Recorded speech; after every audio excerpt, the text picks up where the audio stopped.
Welcome to Brazil.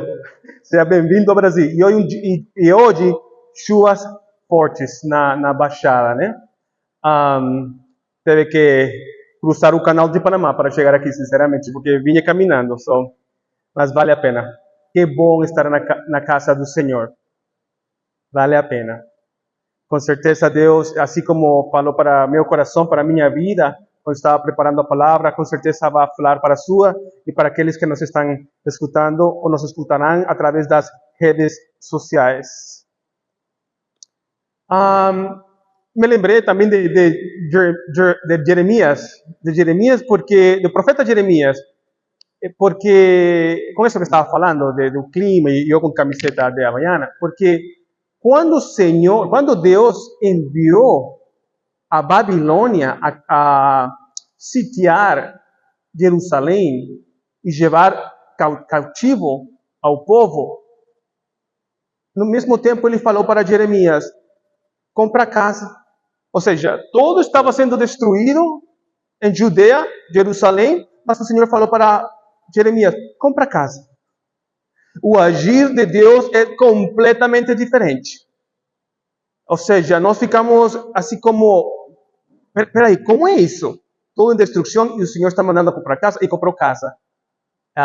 Porque o Senhor prometeu para eles que de novo iam a ter casas e campos, vinhedos em Judeia, em Israel. Dá para entender um pouquinho o que estou falando? Glória a Deus. Ok, quero falar um pouco antes de entrar na palavra, quero que você tenha em mente estas coisas. Nosso Deus é um Deus onisciente, correto? Ou seja, Ele sabe tudo. Ele vê tudo. Ele é um Deus onipresente. Está aqui, está em Canadá, está na China, está em Cubatão, está em Praia Grande, em Guarujá, está em todos os lados. E em todos os lugares ao mesmo tempo. Deus é um Deus onipotente, todo-poderoso. Pode fazer tudo. Mais uma vez, todo-poderoso. Agora, esses são atributos de Deus. Deixa eu falar do caráter de Deus. Deus é imutável. Imutável. Ou seja, nunca muda. E nunca mudará. Ele não muda. Ele é infalível. Ou seja, incapaz de cometer erro. Ele não erra. Ele é perfeito. É infalível. É justo.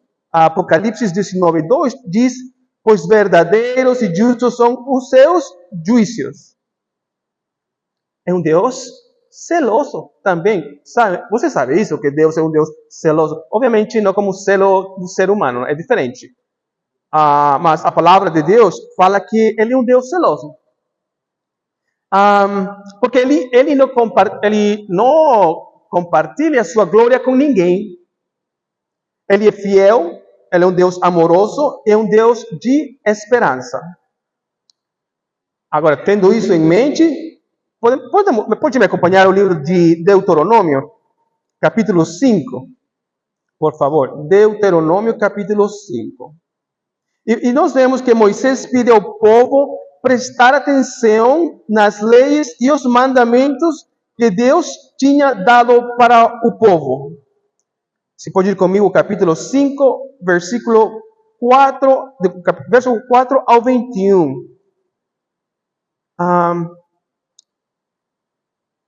Eu vou ler um pouco resumido parte desse capítulo. Você vai entender por quê. O Senhor falou com vocês, é Moisés falando essas palavras. O Senhor falou com vocês face a face do meio do fogo no monte. Naquela ocasião, eu fiquei entre o Senhor e vocês para declarar-lhes a palavra do Senhor. Porque vocês tiveram medo do fogo e não subiram ao monte. E ele disse, versículo 6, eu sou o Senhor, o teu Deus, que te tirei do Egito, na terra da escravidão.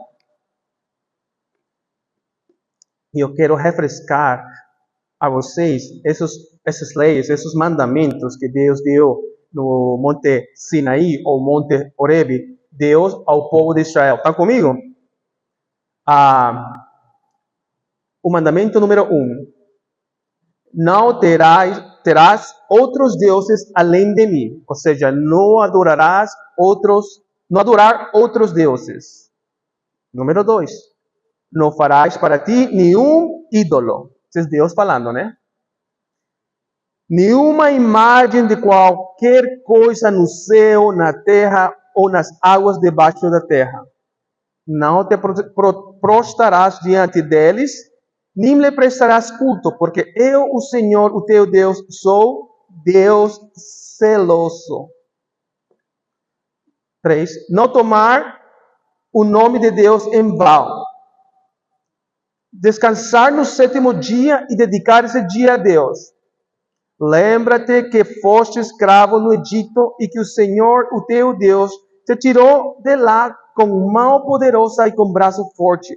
Por isso, o Senhor, o teu Deus, te ordenou que guardes o dia sábado. O povo de Israel, quando estava em Egito, em escravidão, estava exausto físico e mentalmente. Não tinha tempo para nada. Bom, continuando. Honrar pai e mãe. Não matarás, não adulterarás, não furtarás, não darás falso testemunho contra o teu próximo, não cobiçarás a mulher de teu próximo. O povo ficou com medo, ficou com muito medo. Eles, em verdade, não quiseram subir ao monte, porque ficaram com muito medo. Sempre, Deuteronômio 5, versículo 24 e 25, o povo falou assim: o Senhor, o nosso Deus, mostrou-nos sua glória e sua majestade, e nós ouvimos a sua voz vindo de dentro do fogo. Hoje, vimos que Deus fala com o homem e que este ainda continua vivo. Mas agora, por que deveríamos morrer? Este grande fogo, por certo, nos consumirá. Se continuamos a ouvir a voz do Senhor, o nosso Deus, morreremos. Agora vamos escutar o que Deus respondeu para Moisés. Deuteronômio 5, versículo 28 e 29. E Deus está falando: ouvi o que este povo lhe disse, e eles têm razão em tudo o que disseram. Escute essa frase que continua. Quem dera eles tivessem sempre no coração esta disposição para temer-me e para obedecer a todos os meus mandamentos. Assim, tudo iria bem com eles e com seus descendentes para sempre. O tema de hoje é disposição no coração. Mas que tipo de disposição? Disposição para quê? Disposição para temer a Deus e obedecer-lhe. Que tipo de disposição? Essa disposição no coração de temer a Deus e obedecer-lhe. O princípio da sabedoria. Qual é o princípio da sabedoria? Provérbios fala que o princípio da sabedoria é o temor do Senhor. E o princípio da sabedoria é o conhecimento do santo e entendimento. O sea, o temor do Senhor é o princípio da sabedoria. Então, precisamos temer a Deus. É algo saudável e sábio. Precisamos buscar sabedoria do céu na palavra de Deus. Então, entendemos que Deus é um Deus zeloso, fogo consumidor, e não compartilha a sua glória com ninguém. E tememos. Tememos. Deus falou para o povo, um capítulo anterior, no capítulo 4 de Deuteronômio, versículo 23 e 24, assim: tenham o cuidado de não esquecer da aliança que o Senhor, o seu Deus, fez com vocês. Não façam para si ídolo algum, com a forma de qualquer coisa que o Senhor, o seu Deus, proibiu. Agora, como Deus é um Deus onisciente, que sabe todo e vê todo, ele sabia que o povo de Israel, ele sabia que, nesse caso particular, Judea, não sempre ia ter essa disposição de temer-lhe e obedecer-lhe. Mas como Deus sabia isso? Como Deus sabia desde aquele tempo que eles não iam obedecer a ele ou temer a Deus, a ele? Por quê? Porque Deus está afora do tempo. Deus está afora do tempo. Deus não é limitado pelo tempo. Nós somos. E deixa eu explicar algo rapidinho. Eu vou fazer um parênteses. Meu filho já em breve vai ter 2 aninhos. Boa o tempo, né? 2 aninhos. E ele gosta muito do carro da Coca-Cola. Quando não sei porquê. E ele consegue escutar o barulho e ele fala, ele me chama papi, né? Papi, papi, papi. E quer que eu mostre o carro da Coca-Cola na janela. Nós pensamos, para o Natal, vamos levar ele a ver os carros da Coca-Cola, né? Com luz. E fomos para a rua do Japão. E estavam passando, os carros da Coca-Cola vinham de longe, eu estava falando com ele, olha, estão vindo, eu me chamo ele papi, estão vindo papi, olha. E ele estava empolgado, né? Mas nós estávamos esperando nosso tempo aqui, não conseguíamos ver aquilo que as pessoas estavam já vendo lá. Então, quando os carros passaram por aqui, ele ficou empolgado, foi bem rápido, sabe? Segundos, eu acho. E estamos tentando pegar uma memória aí desse momento bonito. E passou, e esse foi nosso tempo, nosso presente. Nós conseguimos ver isso. Já quando passaram os caminhões, o carro da Coca-Cola, já não conseguimos ver mais. Só vimos a parte de atrás. Então, o que quero dizer com isso? Nós estamos limitados pelo tempo. Só esse momento do presente conseguimos ver. Não conseguimos ver o futuro e o passado. Não conseguimos ver como o presente. Deus está fora do tempo. E Ele consegue ver todo. Deus consegue ver o caminhão quando estava lá, aqui, quando estava em frente. Todo. Porque está fora do tempo. Porque é um Deus todo-poderoso. E Ele sabia que Israel... Ele sabe todo de ti, sabe todo de mim. E Ele sabia que Israel não ia conseguir obedecer a Ele, né? Obedecer a Deus. O povo de Israel não guardou aliança com Deus. E desobedeceu as leis e mandamentos de Deus. O temor do começo não permaneceria. E Deus sabia. E Deus advertiu ao povo diversas vezes pelos profetas. Enviou profetas para avisá-los muitas vezes, para adverti-los, mas ignoraram o Shema de Deus. Shema, ouça Israel. Se Deus falava, ouça Israel, estou falando. E eles ignoraram. Então, qual foi a desobediência e pecado do povo de Israel? Qual foi?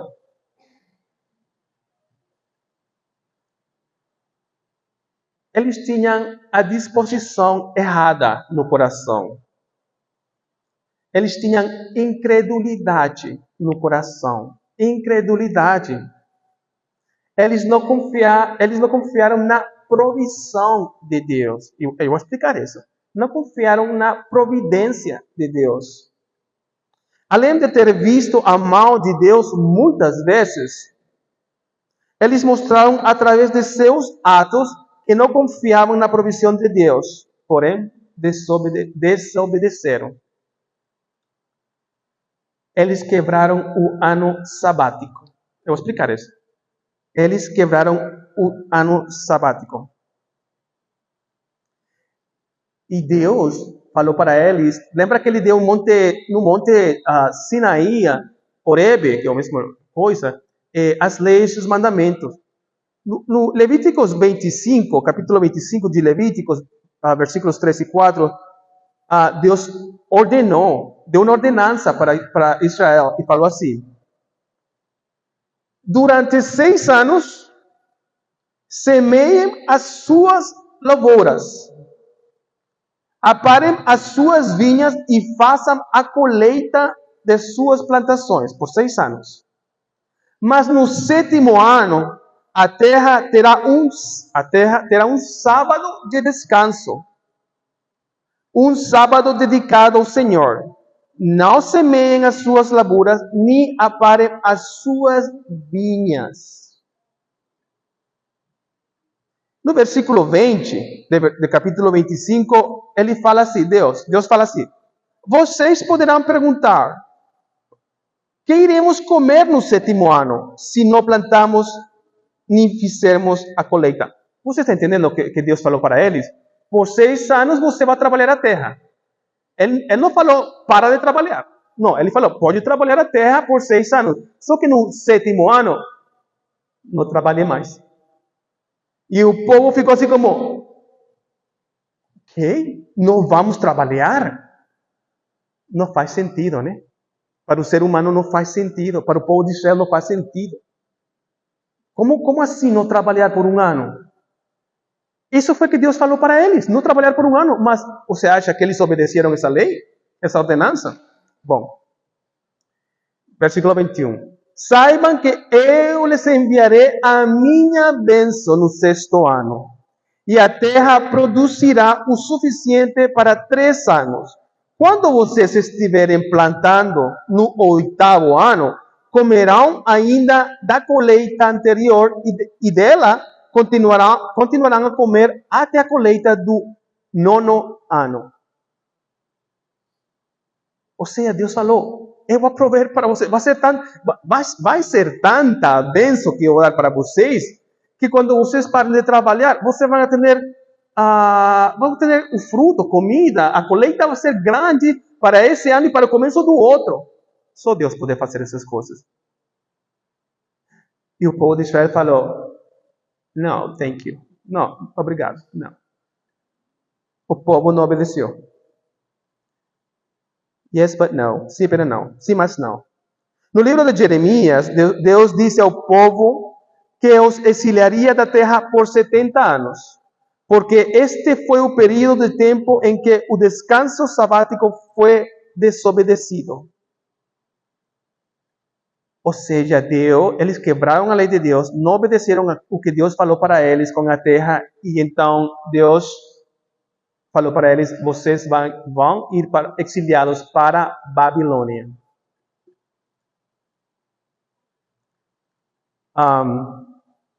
Agora, pergunta.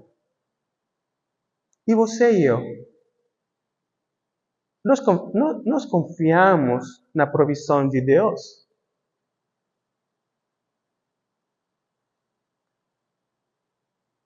Tem tempos de vacas gordas e tempos de vacas fracas, né? E para muitas pessoas estão esperando as vacas gordas. Só que quando chegam as vacas gordas, muitas vezes se torna ainda mais difícil. Porque o entendimento, o pensamento é, mas se eu tenho isso, se eu tivesse aqui todo esse dinheiro guardado, poupado, então agora posso servir a Deus. Não, o problema é que quando você tem mais, você quer mais e mais e mais. O povo de Israel não conseguia confiar em que Deus ia prover para eles.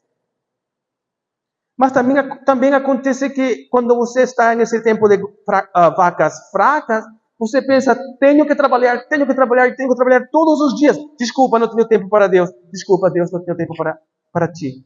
Não tenho tempo para ti, Deus, me desculpa. Algum dia, quando tenha tempo. No trabalho, oferecem para você, eu vou dar mais horas para você. Assim, é isso que eu preciso. Eu preciso mais horas de trabalho. Eu preciso mais dias de trabalhar. Por quê? Porque eu tenho sonhos, eu tenho uma família, eu tenho esposa, tenho filhos. Então, não, desculpa, Deus, por enquanto não. E quem é o dono do ouro e a prata? Eu lembro um dia que eu estava em uma praça compartilhando o evangelho, muitos anos atrás, e um cara estava com uma criança. E eu tentava quebrar o gelo com qualquer frase, né? Com qualquer... mas, claro, não uma tonteria, não uma bobada, uma coisa real.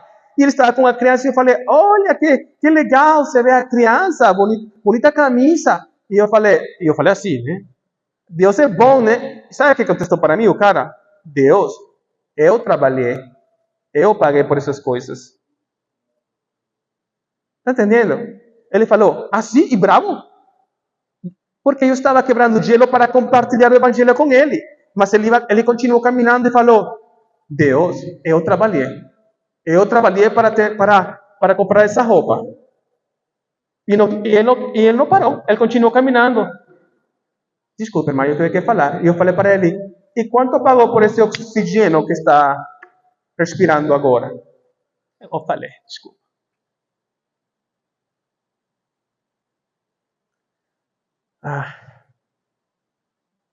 O povo não obedeceu.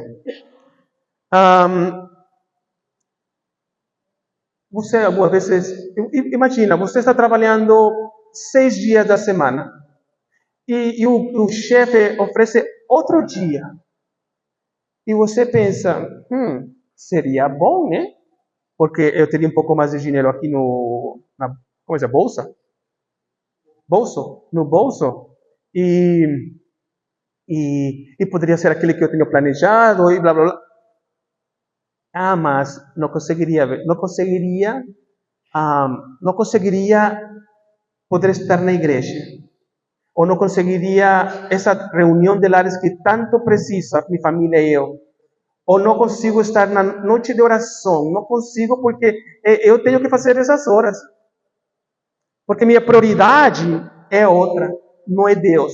Então o povo de Israel falou para Deus, desculpa Deus, eu sei que o Senhor tem seus planos, mas nós temos nossos planos. Nós estamos construindo casas, queremos vinhedos, então por enquanto não. 70 anos em cativeiro para a Babilônia, por desobedecer a Deus. 70 anos, irmão. Deus é tardo na ira. E é grande em misericórdia. É grande em misericórdia. Pedro, mas você está falando do Antigo Testamento. Então Deus mudou? Deus mudou? Não é o mesmo já? É o mesmo Deus. Obviamente que temos mais conhecimento, mais entendimento de outras coisas. E vamos falar disso também, da nova aliança, né? É claro que a duração do exílio foi definida por causa de sua desobediência ao sábado, mas esse não foi o principal motivo para o exílio. Então, estamos com esse entendimento, né? Eles quebraram o ano sabático, desobedeceram a Deus, mas não foi a única razão por que eles foram exiliados para a Babilônia. O tempo sim, 70 anos. Esse sim foi por quebrar o ano sabático. Agora, os judeus também cometeram idolatria, sacrifício de crianças e prostituição ritual. Esse foi o motivo do afastamento da terra. Então, qual foi o pecado? Disposição errada no coração. Em vez de ter temor a Deus, em vez de temer a Deus, esse Deus celoso, fogo consumidor, eles têm uma conduta de pecado. Não existia temor ao Criador da terra e universo. Aquele que dá e aquele que quita. Aquele que põe reis e tira reis. Em verdade, quebraram a lei completa, inteira, ou íntegra, não sei. Porque a palavra de Deus diz que se você quebra um dos mandamentos, é como quebrar todos. Tiago, capítulo 2, diz assim, versículo 10. Pois quem obedece a toda a lei, mas tropeça em apenas um ponto, torna-se culpado de quebrá-la inteiramente.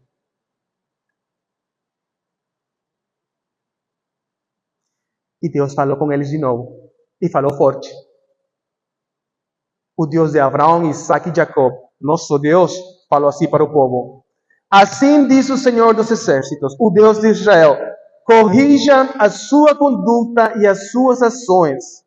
Eu os farei habitar neste lugar. Não confiem em palavras enganosas. Este é o tempo do Senhor. Este é o templo do Senhor, o templo do Senhor, o templo do Senhor. Ou seja, ninguém vai fazer nada com o templo do Senhor, ninguém vai tocar no templo do Senhor. É o templo do Senhor. Estavam escutando essa voz enganosa de outros profetas falsos, que nada vai passar com eles. Então, e o Senhor mesmo está falando, não confiem nessas palavras enganosas.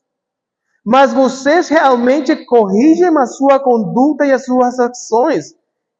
E de fato, olha o que é importante para Deus. Tratem uns a outros com justiça. Se não oprimem o estrangeiro, o órfão e a viúva, e não derramarem sangue inocente neste lugar, e se vocês não seguirem outros deuses para sua própria ruína, então eu os farei habitar nesse lugar, na terra que dei aos seus antepassados desde a antiguidade e para sempre.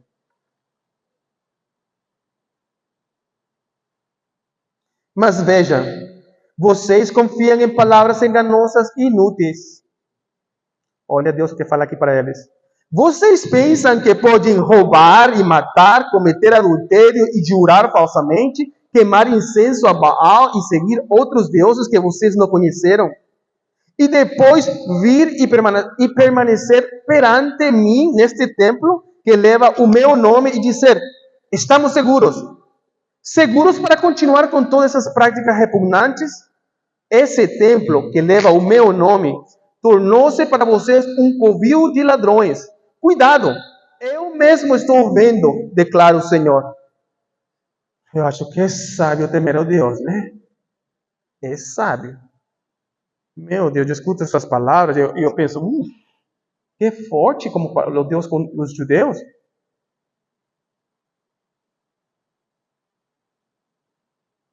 Você lembra aquele passagem onde queriam pôr à prova a Jesus? Mateus 22, capítulo 22, versículo 35 ao 40. Um deles, diz assim, mestre na lei, o pôs à prova com esta pergunta. Mestre, qual é o maior mandamento da lei? Respondeu Jesus. Ame o Senhor, o seu Deus, de todo o seu coração, de toda a sua alma e de todo o seu entendimento. Este é o primeiro e maior mandamento. E o segundo é semelhante a ele. Ame a seu próximo como a si mesmo. Destes dois mandamentos dependem toda a lei e os profetas.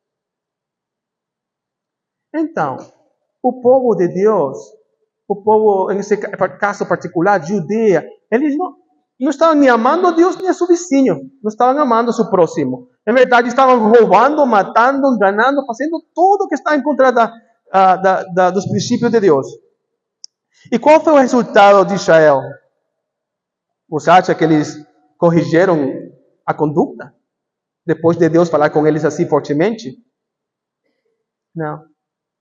Por quê? Porque eles não tinham no coração aquela disposição do começo de temer a Deus e obedecer-lhe. Não existia mais. Estava no começo, quando escutaram a voz de Deus e falaram, Moisés, fala com Deus, porque nós vamos a morrer se escutamos a voz de Deus. É fogo consumidor. Não tinham essa disposição mais. Eu pesquisei a palavra disposição no dicionário e diz assim, estado de espírito favorável, vontade, animação, entusiasmo. Aqui vocês usam muito, como fala, não esqueci, má vontade. Quer ser a coisa de má vontade. Estavam de má vontade e eles não estavam com boa vontade. Não estavam com disposição de obedecer, sabe? E teve consequência? Teve consequência. Em Jeremias, versículo 10, versículo 17 e 18, diz assim, agora Deus falando desse jeito. Ajunte os seus pertences para deixar a terra, você que vive sitiada.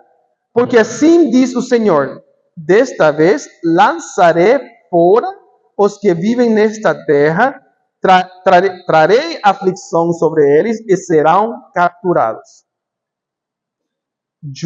Judea quebrou a lei de Deus, quebrou a aliança, essa aliança que Deus deu no Monte Sinaí, Monte Horebe. Jeremias 11, verso 13, fala assim: vocês têm tantos deuses quantas são as suas cidades.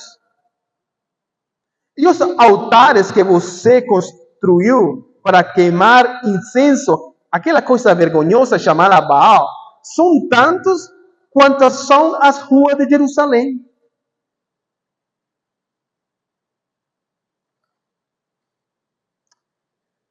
Eu tinha lido em algum lugar que o país da Índia tinha um Deus para cada dia do ano. Um Deus para cada dia do ano. Índia, né? E eu pensei, deixa pesquisar se isso é correto, né? Deixa ver qual é a estatística. Você não tem ideia como eu fiquei depois de ver essa estatística. Não sei quantas religiões tem na Índia, mas o primeiro que eu vi foi, como falam, hindu. Eu pensei, a estatística desse povo, dessa religião, que eles têm 33 deuses ou deidades. Escuta bem, 33 milhões. Você pode acreditar nisso? 33 milhões de deuses, diferentes, como se falam, rangos, níveis. É uma loucura. Como estará esse povo aí? Será que a igreja tem que se levantar fortemente em oração lá na Índia? Será que tem que fazer algo? O que tem que fazer? Porque Deus ama esse povo também. Deus ama a Índia. Deus ama as culturas. Deus ama todos os povos. Mas Deus falou com Israel para ser luz para as nações. Agora é a igreja que está lá na Índia. Uma igreja local e uma igreja global. Também escutei uma entrevista, um podcast que falamos aqui, um podcast de Mel Gibson com um cara bem famoso nos Estados Unidos que se chama Joe Rogan, que também entrevistou a novo presidente Trump.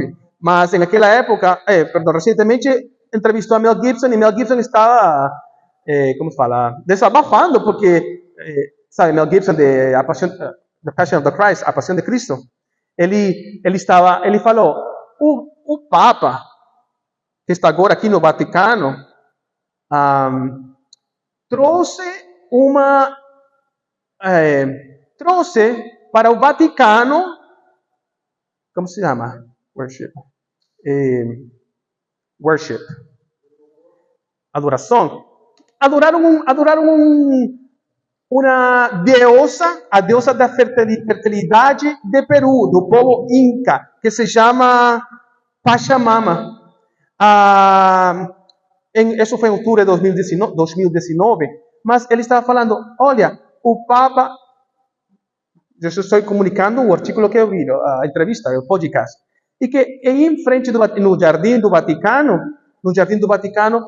o povo começou a adorar aí, e todos os líderes do Vaticano estavam observando, mas adorando. Obviamente não nos surpreendemos, nós como igreja, nos surpreendemos, mas não nos surpreendemos, né? Ou seja, que isso? Para muitos, o Papa é o representante de Deus na Terra. Está errado. E Mel Gibson, que eu acho que é católico, mas daqueles católicos bereanos que estão lendo a palavra e estão entendendo, isso está errado, isso está mal, você não pode adorar outro Deus, o Deus é um Deus zeloso, fogo consumidor. Dá para entender o que estou falando? Agora, isso acontece em todos os lugares do mundo, sim ou não? Adorando deuses alheios, deuses que não existem, deuses que o homem corta madeira e faz o ídolo, depois coloca cravos para o ídolo não cair e depois se postra para adorar. Agora, também acontece aqui no Brasil, sim ou não? Acontece aqui. Nós vemos nas ruas altares. Nós vemos nas ruas sacrifícios. Sacrifícios para quem? Você acha que sacrifícios para o Deus de Abraão, Isaac e Jacó é um Deus celoso? É um Deus que quer a glória só para ele. São deuses falsos. Mas as pessoas estão procurando esses lugares, estão procurando essas pessoas. Você camina e escuta os cantos raros, esquisitos. Então, assim como na Índia, acho que o Brasil também precisa que a igreja se levante com força para orar. Em el livro de Jude, no livro de Judas, livro de Judas, fala que, parafraseando, que façamos o que temos que fazer para resgatar do fogo as pessoas. Então, também nós precisamos isso aqui.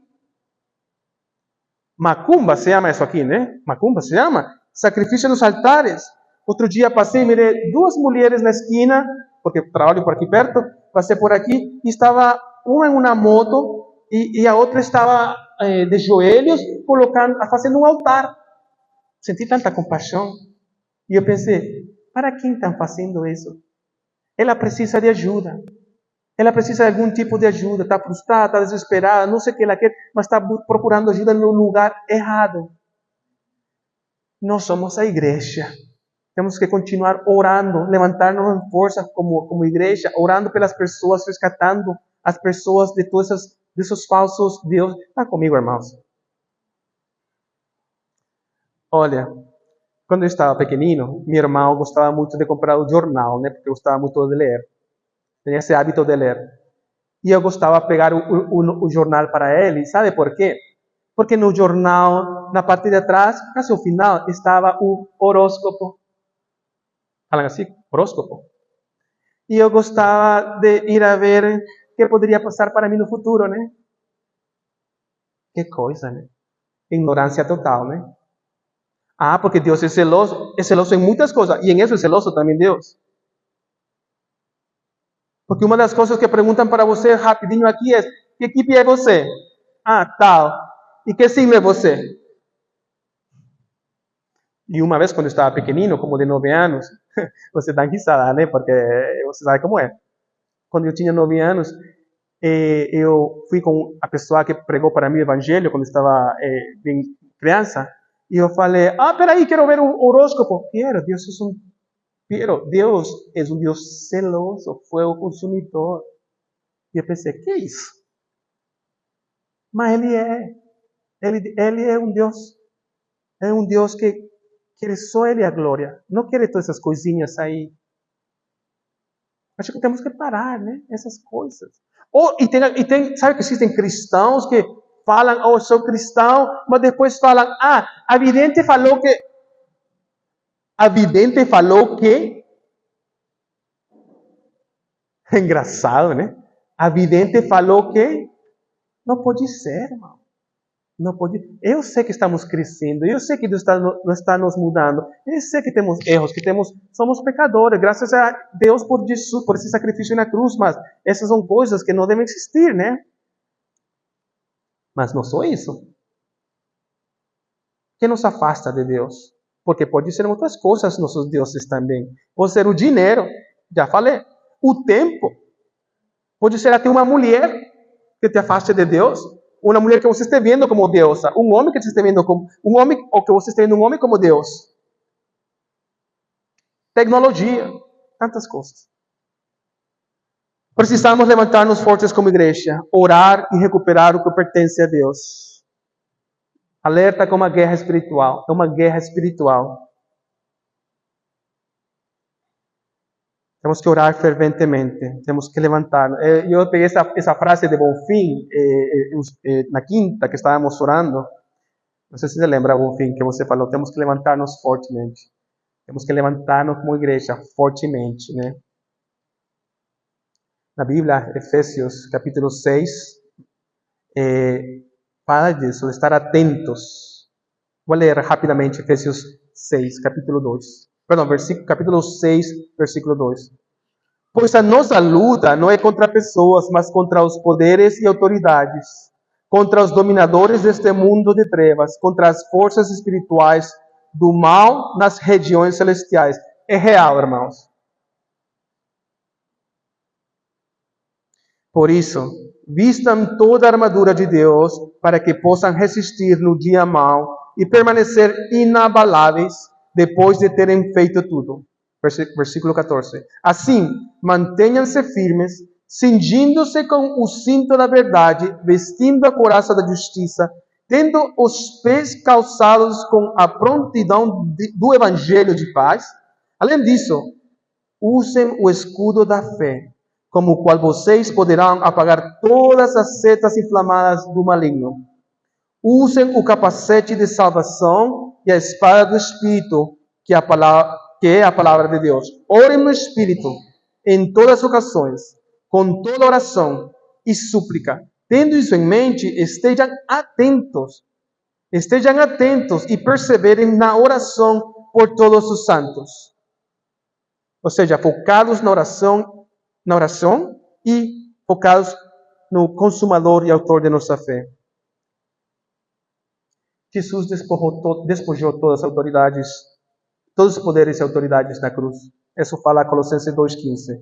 E tendo despojado os poderes e as autoridades, fez deles um espetáculo público, triunfando sobre eles na cruz. Precisamos orar, irmãos? Precisamos orar em todos os lados, né? Na casa, no trabalho, no negócio, nas reuniões de lares, na igreja. Precisamos orar aqui, precisamos nos fortalecer, precisamos nos unir. Você acha que esses 33 milhões de deidades, de deuses falsos lá em Índia, é uma coisa que se pode quebrar assim com nada? Não, o Senhor Jesus falou, há um tipo que precisa jejum e oração. Sabe do que estou falando? Precisamos disso, irmão. Precisamos. Israel cometeu apostasia. Se afastou da verdade. Cometeu apostasia. E em Salmo, pode ir comigo Salmo 137? Salmo 137. Olha, tem uma música, eu comentei um dia com Nenê, na casa dele, um dia, uma música em Salmo 137, uma música secular. Interessante que fala desse Salmo 137. Esse exatamente. Quer cantar, amigo? Eu vou cantar por você, então. Só contar um pouquinho, porque diz assim: By the rivers of Babylon, where we sat down, and there we wept, and we remember Zion. Bom, estão chorando porque estão sendo levados cautivos para Babilônia. E diz que os perversos nos levaram cautivos. E diz que esses perversos estavam pedindo para eles cantar uma música de Jerusalém. E ele diz: como nós vamos a cantar essa música em um lugar estranho, em uma terra estranha, na região estranha? Diz assim, Salmo 137, juntos aos rios da Babilônia, nós nos sentamos e choramos com saudade de Zion. Ali, nos salgueiros penduramos as nossas harpas. Ali os nossos captores pediam-nos canções. Os nossos opressores exigiam canções alegres, dizendo: cantem para nós uma dessas canções de Sião. Como poderíamos cantar canções do Senhor numa terra estrangeira? Que a minha mão direita define o Jerusalém se eu me entendi. Me esquecer. Que a língua se me grude ao céu da boca, se eu não me lembrar de ti e não considerar Jerusalém a minha maior alegria. Você está entendendo? Eles estavam em Israel com o Deus Todo-Poderoso, que foi Ele que deu a terra para eles. Eles glorificavam a Ele, eram só Deus, mas começaram a inventar, escutar, a imitar a outras nações, a pegar esses ídolos e falsos deuses. E depois, no obedecieron a la ley de Dios, estaban yendo cautivos para Babilonia.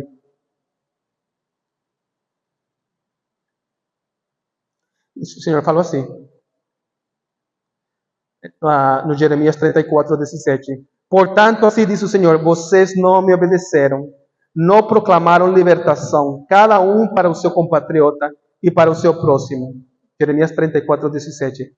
Por isso, eu agora proclamo libertação para vocês, diz o Senhor, pela espada, pela peste e pela fome. Farei com que vocês sejam um objeto de terror para todos os reinos da terra. Ou seja, eles estavam praticando injustiça. Eles eram para perdoar ao povo, a seu próximo, a seu vizinho, perdoar, liberar, perdoar alguma deuda. Agora, irmãos, e nós? Será que nós temos que perdoar alguém? Será que nós temos que liberar algum irmão ou irmã? Será que temos que perdoar e liberar? Será que devemos perdoar alguma dívida? Vamos falar de esperança, ok? Vamos falar um pouco de esperança, porque precisamos, porque nosso Deus é esperança. É um Deus de promessas. Em Jesus, as promessas são sim e amém. E é grande sua misericórdia. Então, sim, ele levou cautivos ao povo para Babilônia. Mas o Senhor disse assim em Jeremias 29, capítulo 29, versículo 10 e 14.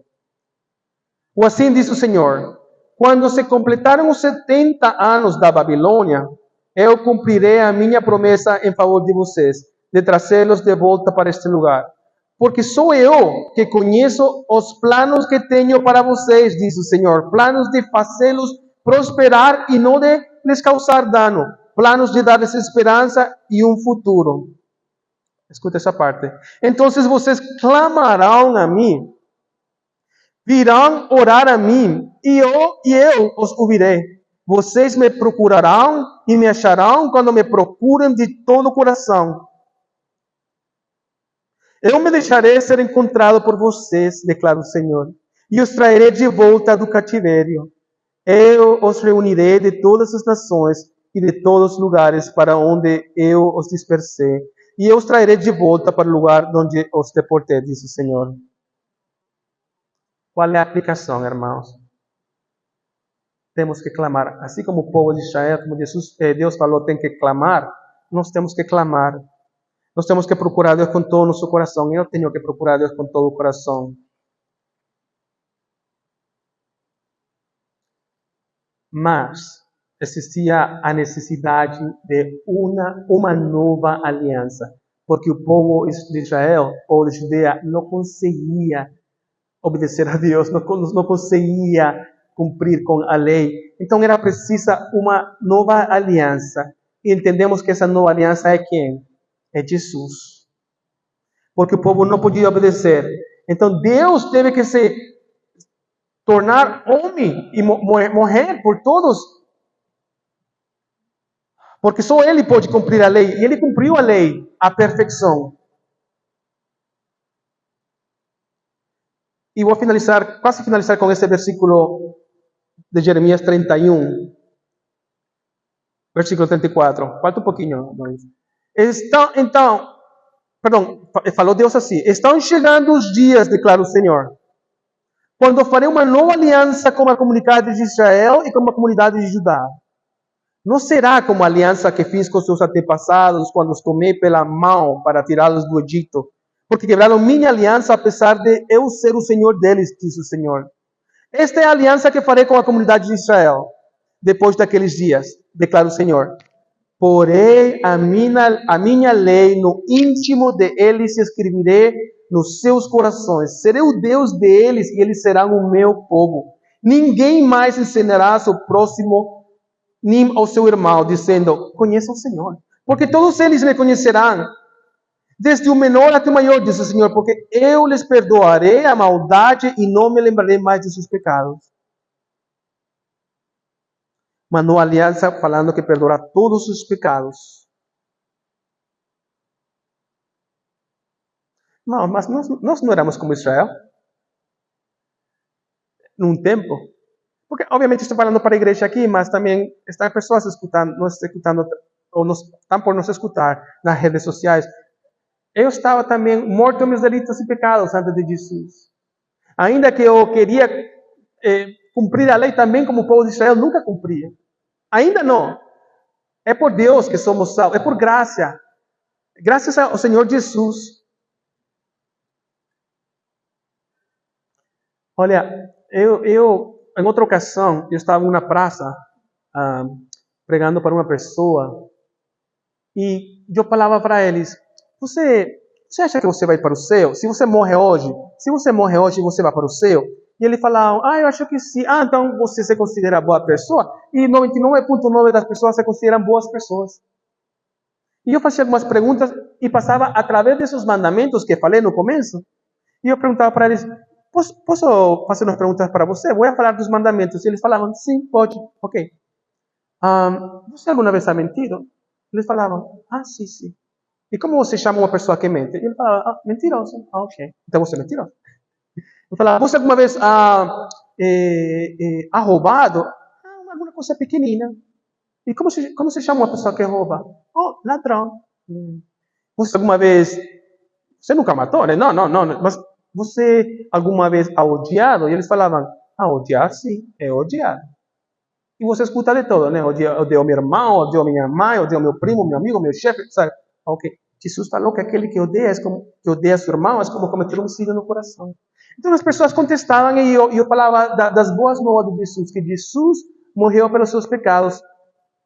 Mas um dia encontrei um cara que eu perguntei para ele, você se considera boa pessoa? E ele falou, sim, eu sou boa pessoa. Tipo, se autojustificando de entrada, né? E eu perguntei, você alguma vez ha mentido? E ele falou, não, nunca.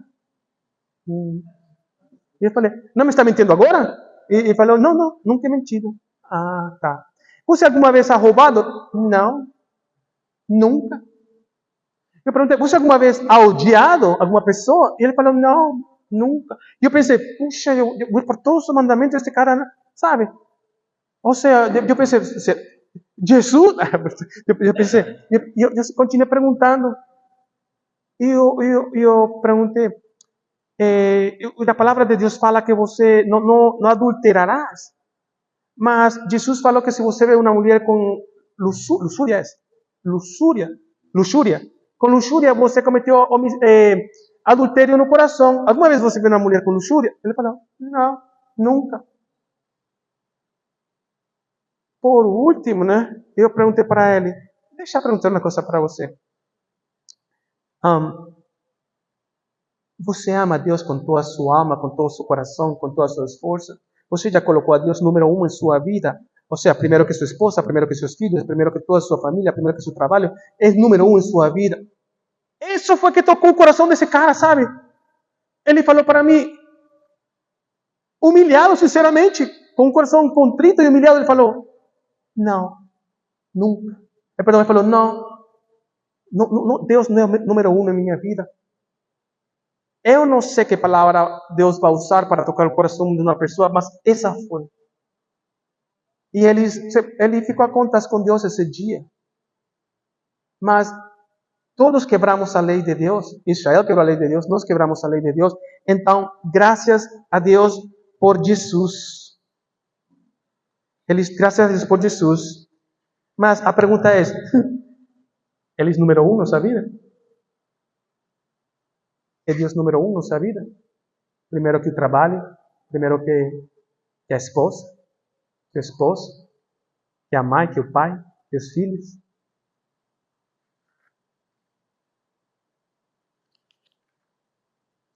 Irmão, vou fechar com isso. A aplicação é assim, dessa prega, dessa palavra. Graças a Deus que Deus prometeu a Israel. Existe Israel hoje, né? E como falei na prega, o 14 de maio de 1948, Israel continua aí, com problemas, mas está aí. Graças a Deus por Jesus, porque Ele deu sua vida, morreu por nós, E no terceiro dia ele ressuscitou e agora ele está à destra, ao lado direito do Pai, e ele vive. Acho que a aplicação de hoje é temer a Deus. O princípio da sabedoria é temer a Deus. Temer e obedecer, né? Que Deus nos ajude. Confiar na sua providência, que Ele pode prover em todo o tempo. Nossa confiança não é um trabalho, nossa confiança não é na conta de banco, nossa confiança é o Deus, dono do ouro e a prata.